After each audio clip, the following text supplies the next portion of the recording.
Congress party जैसे चुनाव दर चुनाव हारती जा रही है, उसकी हार उसकी हताशा को लगातार बढ़ाती जा रही है। वैसे कांग्रेस की हताशा का दौर तो 2014 से ही शुरू हो गया था, लेकिन पिछले कुछ दिनों में और ज़्यादा तेज हुआ है, क्योंकि एक उम्मीद जगी थी 2024 के लोकसभा चुनाव के नतीजों से। लेकिन उसके बाद 5 राज्यों में विधानसभा के चुनाव हुए और सारी उम्मीदें धराशायी हो गई। कांग्रेस पार्टी में वैसे भी कांग्रेस का कल्चर रहा है, कांग्रेस की संस्कृति रही है, और कांग्रेस में सबसे बड़ा धर्म जो माना जाता है वो वफादारी को, और वफादारी पार्टी के प्रति, देश के प्रति नहीं, परिवार के प्रति।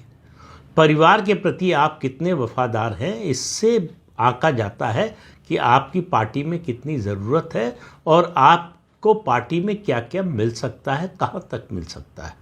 हालांकि उसकी भी एक सीमा है कि सबसे ऊपर वाला पद जो है वो आरक्षित है परिवार के लिए, लेकिन उसके अलावा परिवार की कृपा से ही मिल सकता है, और कृपा तभी बरसेगी जब आप वफादारी का प्रमाण देंगे।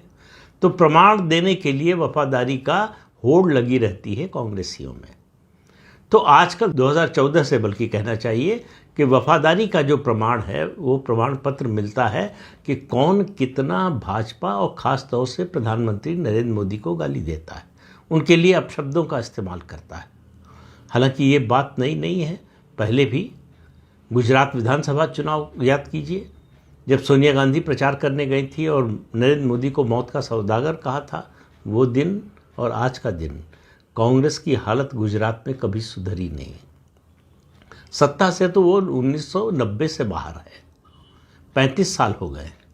1985 में आखिरी चुनाव विधानसभा का जीती थी कांग्रेस गुजरात में, तब से लेकर अब तक कभी सत्ता में आ नहीं पाई, और आगे आएगी इसकी उम्मीद नहीं है। ये बात तो राहुल गांधी ने अभी कुछ ही दिन पहले स्वीकार कर ली, जब गुजरात गए और गुजरात के कांग्रेस के पदाधिकारियों की बैठक में बताया कि इसमें बहुत सारे विभीषण छिपे हैं, ये बीजेपी के लिए काम करते हैं।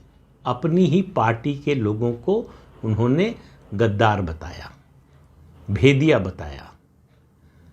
तो इससे आप अंदाज़ा लगा सकते हैं कि हताशा का स्तर क्या है। और उसके अलावा आपको लोकसभा चुनाव से पहले का वो वक्तव्य राहुल गांधी का याद होगा, जब देश के चुने हुए प्रधानमंत्री के बारे में उन्होंने कहा कि ये नरेंद्र मोदी जो भाषण दे रहा है, बोल रहा है, कुछ महीने बाद देश के युवा इसको डंडे से मारेंगे। ये भाषा थी कांग्रेस पार्टी के सबसे बड़े नेता की, जो देश की दूसरी सबसे बड़ी पार्टी है।